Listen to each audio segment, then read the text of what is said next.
Yes, magandang araw, Noel. Sinabi mismo ni Palestinian President Mahmoud Abbas na napapanahon na upang maisagawa ang International Peace Conference para sa pangmatagalang solusyon at suliraning kinaharap ng Israel at Palestina at ginagarantiyahan ng mga makapangyarihang pinuno ng mga bansa.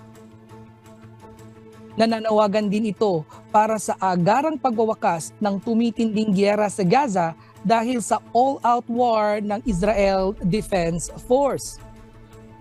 Bukod dito, binigyan diin ni Abbas na batay sa binding ng international agreement, ang layunin nitong muling buhayin ang humihinang Palestinian Authority.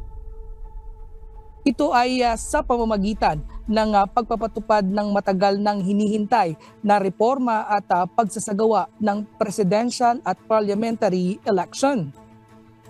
Unang sinuspindi ang eleksyon matapos manalo noong 2006 ang grupong Hamas.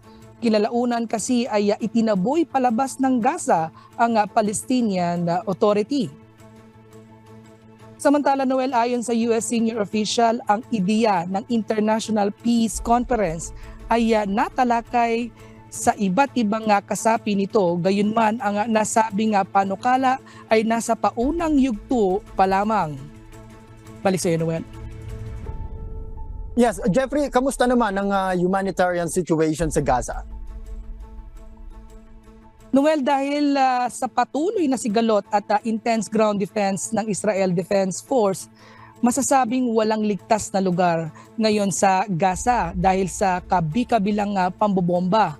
Naputol din, Noel, ang paghahatid ng pagkain sa iba't ibang mahalagang supplies. Noel.